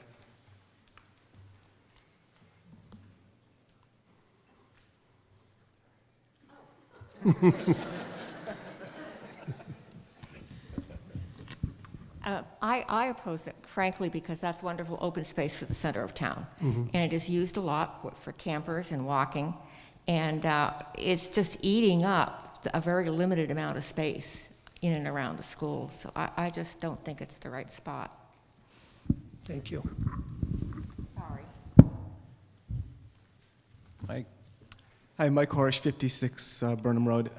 Sounds like there's been some concerns about taking the property and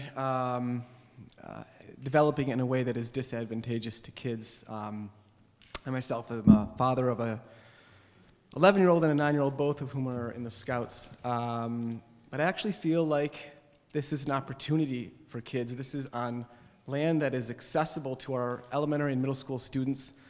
I think there's tremendous academic opportunities there where they can access the field. They can almost no doubt have access to the data and do lesson planning on carbon-free emissions and photovoltaic technologies. I think that there's plenty of opportunity there. And as far as the location, we go back there all the time for lacrosse practice. I run on that access road that our select board said would not be impacted. This actually seems to me like the ideal location. If we're going to have solar panels in our town, this to me feels like an ideal location because it is completely unviewable from 117. It is back there, and while some people might think that solar panels are a bit of an eyesore, if you're going to have a solar field, this seems like the ideal place to me. Anyways, and my question is, we are considered a green community.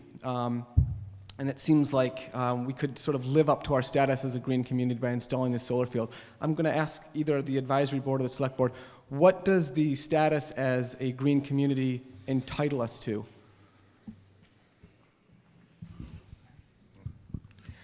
Our status as a green community allows us to apply for, and I'm not being facetious, it allows us to apply for green community grants, as we've gotten 3 so far, I believe.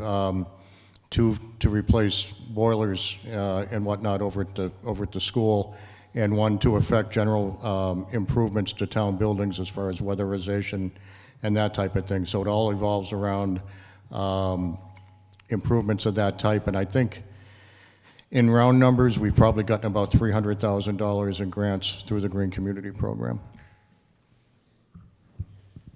Right here. Hi, Annalisa Adante, Still River Road. We have solar panels. We purchased our solar panels. I think if the town hasn't really investigated the possibility of purchase versus a lease program, we really haven't done due diligence. I think it would be a mistake to go forward without that kind of information, whatever the location is. Thank you. Thank you.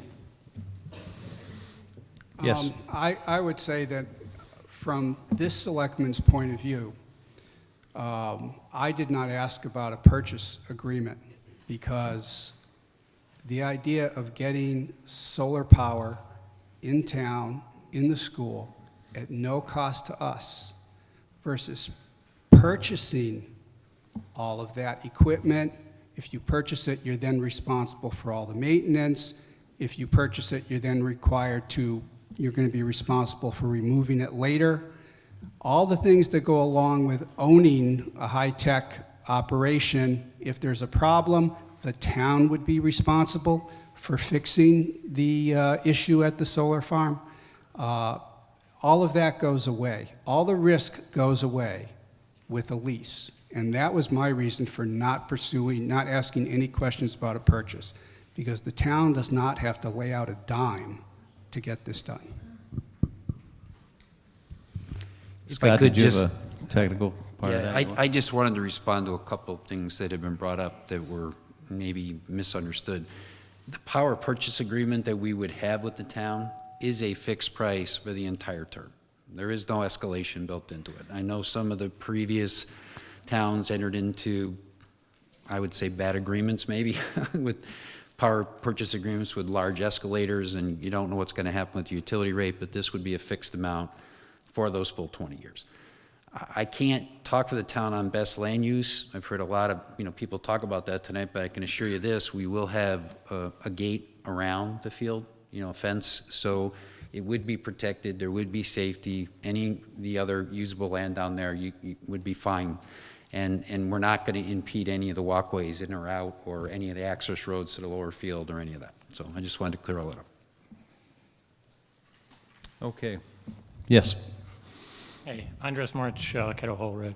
So I was just going to come up here and basically say what these two gentlemen already said, was there is a lot of points brought up, I think a lot of fair points about alternate uses and things like that, but some of the information wasn't entirely correct. I think around the power purchase agreement, I don't think anybody here wants to borrow or have a budget with a huge expense, capital expense. So this is sort of a financial win, lower electricity costs, and I think we can go home and look our children in the face and say that we're doing the right thing for them. Thanks. Thank you. Okay, I do think everyone has had a chance to speak. I see there's very different opinions in the room. That's understood. This is a 2/3 vote, so I think we'll use our counting devices again in anticipation that there'll be many people on both sides. So if we can open the question, Paul. And this is Article 12, solar lease. Article 12, solar lease. A yes vote, or a 1 green, is in support of moving forward with this solar lease. A no vote, a 2 no red, is opposed. So this is a 2/3 majority, and you can vote. Are we open? Yes? Yes. And you can change your vote until we close it.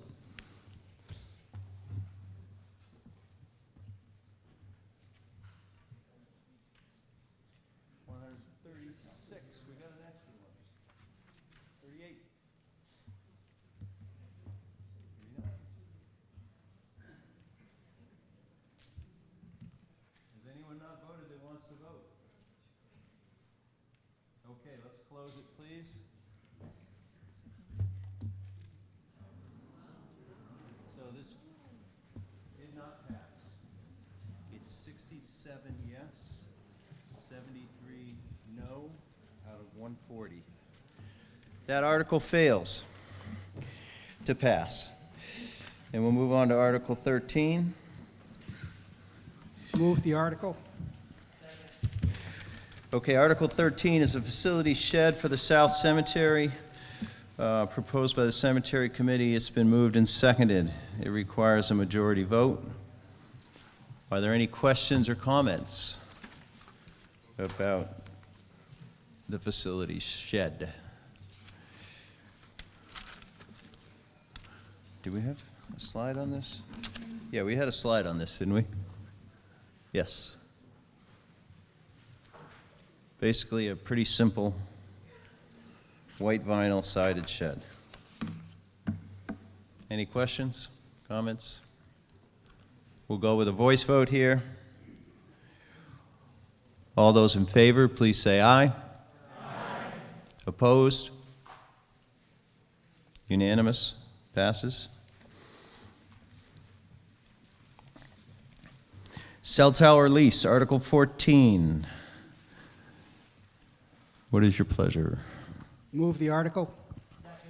It's been moved and seconded. It is proposed by the Select Board. This does require a 2/3 majority. It's been recommended unanimously by the Select Board and the Advisory Committee. And I guess this is re-entering a lease for 20 years. Any questions or comments? Mark? Is this the existing cell site? Yes, this is the existing cell site, and it would be renewed with the current leaseholder. We did go out for requests for proposals, and the leaseholder will remain the leaseholder.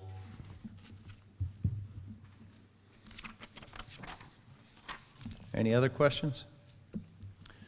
Okay, we'll do a voice vote on this. This is a 2/3 majority. All those in favor, please say aye. Aye. Opposed? Passes unanimously. Article 15 is a citizen's petition resolution in support of changing the state flag and the seal of Massachusetts. Move the article. The article's been moved and seconded. This is sponsored by a citizen's petition, requires a majority vote. Are there any comments or questions? Bob? I was looking to see if someone wanted to speak about this before I spoke. Okay. I think Ron Balco, Green Road, I think it's a good idea to do it. However, what are they planning to replace it with? And they haven't said, and I'm not about ready to just do whatever they want to do. We need to find out what it's going to be.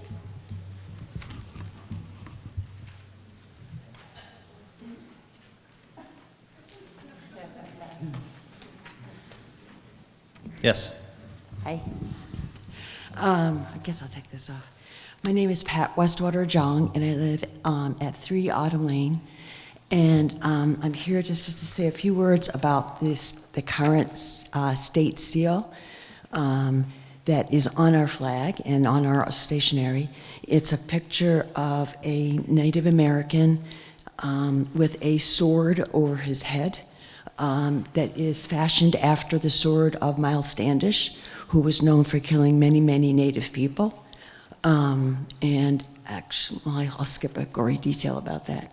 I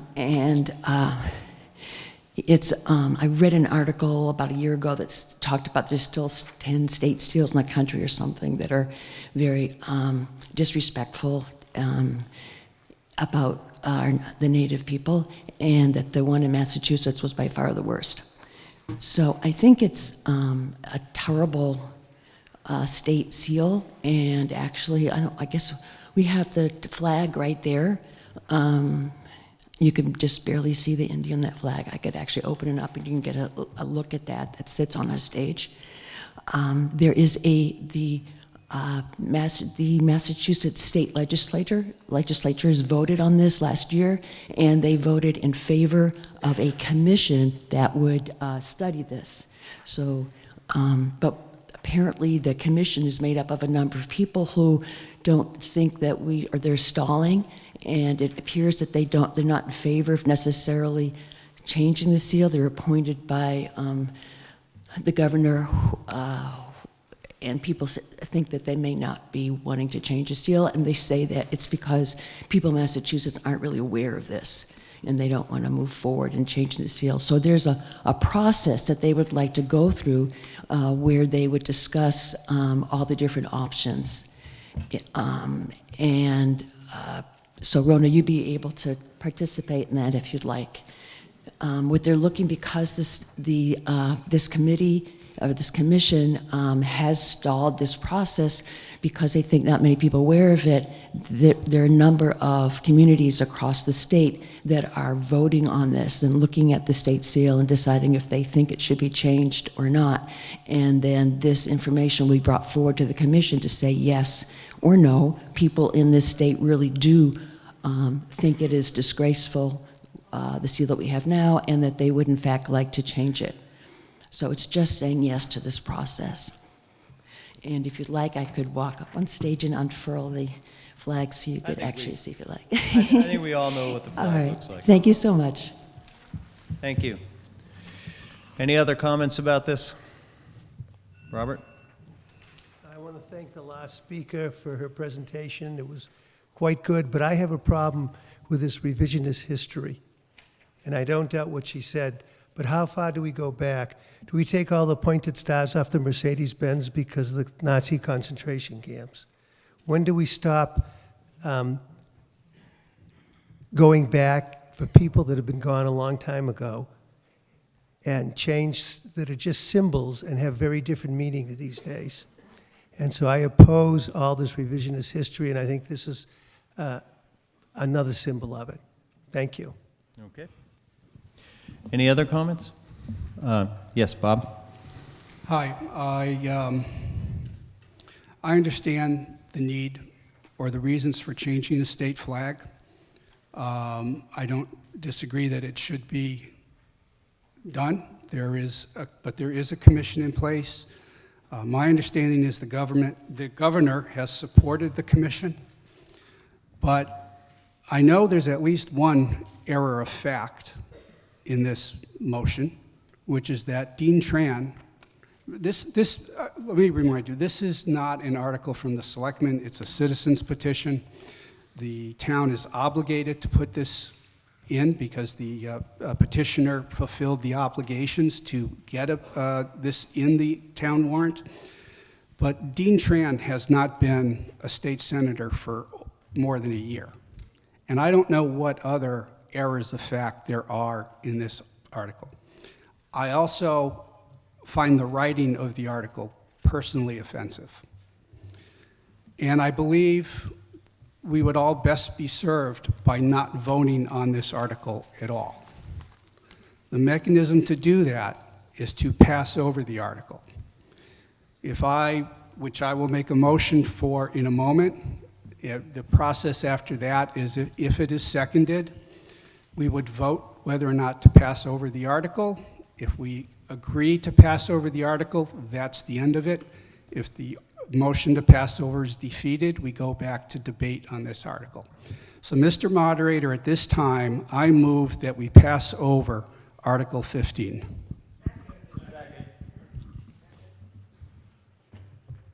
One moment.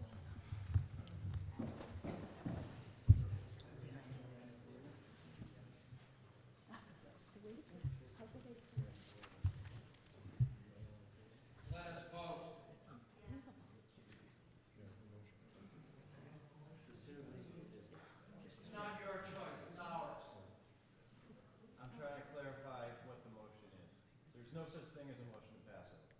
There's a couple of different ways you can do it. I'm clarifying. I'm not doing anything other than trying to clear up what we're trying to do here.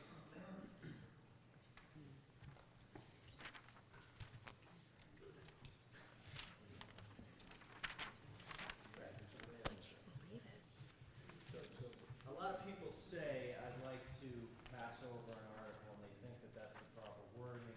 We use town meeting time as our guideline for how we conduct business, and it's important that, for me, it's important for me to be able to manage this process, that we do it the right way if we're going to do it. So the motion would be to lay on the table or to table it, but what that does is it ends debate on the article. That type of a motion needs to be made and seconded. That was done. It's not amendable. It's a 2/3 vote, and it's not debatable.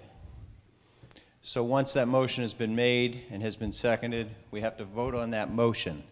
Now, when we vote on that motion, you can choose not to do that. This group can vote, no, I do not want to lay that on the table, and then we continue on with the debate of the article. But right now, we are voting on the motion. Is that correct, Bob? You want to lay it on the table? I move to lay on the table Article 15. Okay. And that has been moved and seconded.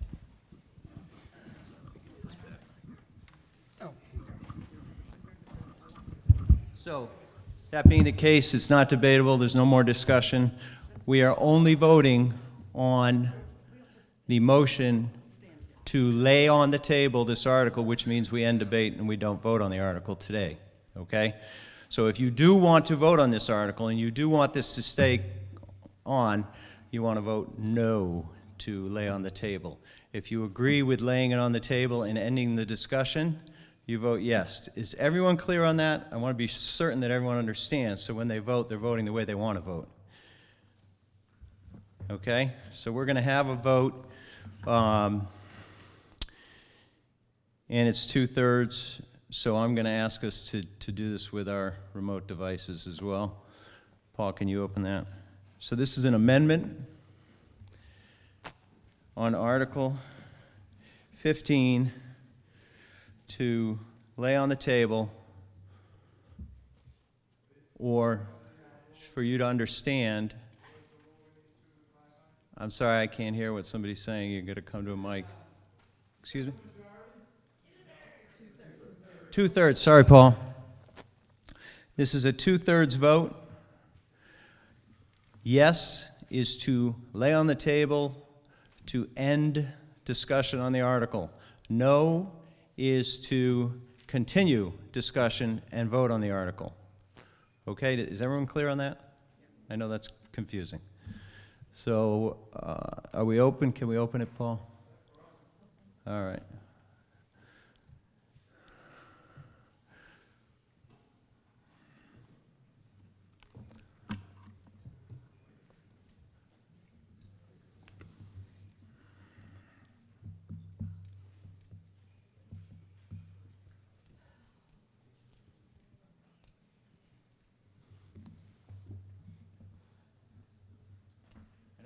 We had 140 and some people left, so.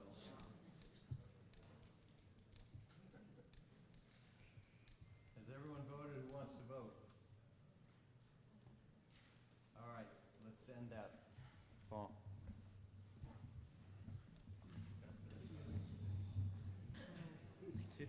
Yes, 66 no. So that does not pass because that required a 2/3 vote. So now we continue to debate and we can have more discussion. Thank you. Sharon Chapella, Warner Road. One of the things I really like about being in a town that has town meetings is that, would that we were at a time when more of our kids could be here, but the kids get to see the wisdom of their elders, God willing. And one of the things that I think we as a country have been dealing with is our own history with the native peoples from whom we took the land when we came over, and our ancestors came over in the ships. We took their land, we degraded them, we moved them, and now we're trying to deal with that history by honoring the fact that this is their land that we are living on, and to simply change the flag from something which is really, were that your great-grandfather in that image with the sword over his head, you would be outraged and would want it changed. And so for us to vote just as a recommendation to the commission, what we know is that towns across the state are voting on this particular measure, not as a way to force anything, but to tell the commission, get on with your job. And this is what the population really believes. So this is our opportunity, I think, to make a judgment here for which we would be proud to discuss with our children. Thank you. Over here on my left. Thank you. Amy Cohen, Harris Farm Road. I was wondering if the Select Board and the Advisory Board could clarify what is meant by no recommendation, and what that's supposed to indicate to us. Sure, I'm happy to comment on that. So a couple years ago, you may remember that there was a citizens petition concerning the Paris Climate Accords, and both the Advisory Committee and the Select Board voted no recommendation on that article as well. And the rationale is that the issue presented by a citizens petition like this or the Paris Climate Accords was that nothing that will be done by this petition affects any core functions of the town as a town. And so our opinion as advisory or select board is sort of irrelevant to the town's view. And so we feel like everyone in this room has the right to vote on this however they personally feel. Our personal feelings, and that's all they really would be, are kind of irrelevant. And so we as boards vote to make no recommendation. Thanks, Brian. Over here. Well, I've spoken once, so Bob Romer can speak. Okay, Bob. Yeah, Bob Romer, Main Street. The state seal and the state flag should represent who we are, not who we were. Think about it. Thank you. I have a question and then a comment. The question is, there is the wrong name of the state senator. Does it make sense to, I noticed that after I received this, and I asked Pam Powell what to do about that, and she said the only way to change that would be at town meeting. So I don't know if that's important to people, and if so, if it's worth going through the process to make an amendment to this at that time or not. I think that's so a very advice. simple amendment. Do we know the name of our state senator that we could amend it to? John Cronin.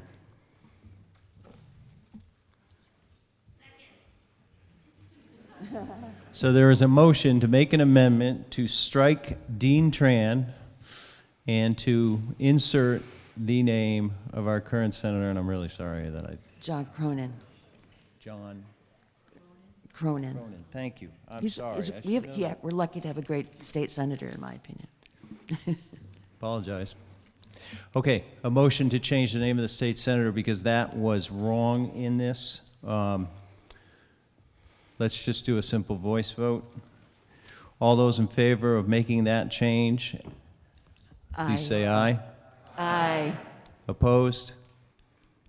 Okay, that amendment passes, so now this reads Senator John Cronin. I have a quick comment, but I'd like to let this man speak before I do, since I've already Okay. had the opportunity to speak. Thank you. Hi, Bud Patterson, Long Hill Road.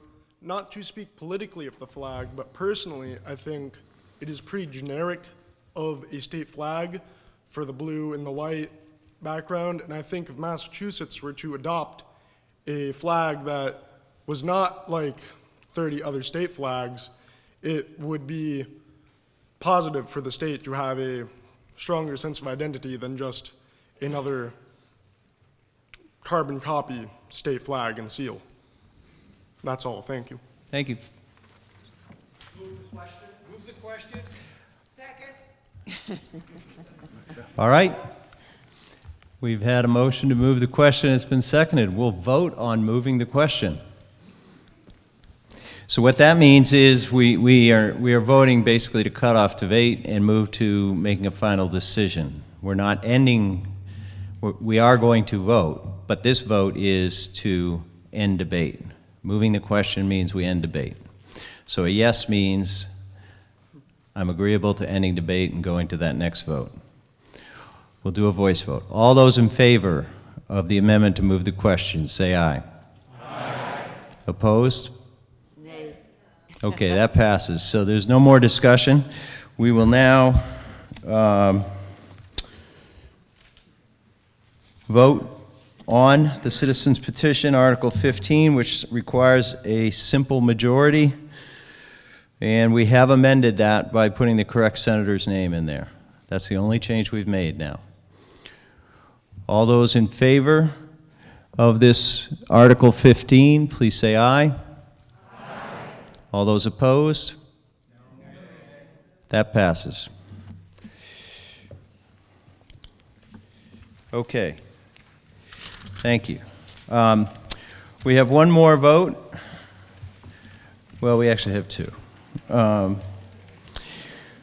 I do want to remind everyone, before people run for the doors, that we have a town election a week from tonight, all day long. Just noon to 8? Noon to 8. Please stop by. It's good to be involved. Cast your vote. It's not hard. It's usually not very crowded either. The other thing I want to mention is please drop your remote devices in a basket when you leave. These actually cost a fair amount of money, so if we lose them, we have to replace them. So please do that. So Article 16 is to authorize the town election. Move Article 16. We've had the article moved and seconded, and this authorizes our election. All those in favor, please say aye. Aye. All those opposed? That passes unanimously. I will now accept a motion to close the meeting. So moved. Seconded. All those in favor, please say aye. Aye. All those opposed? That passes unanimously. Thank you very much for coming and participating.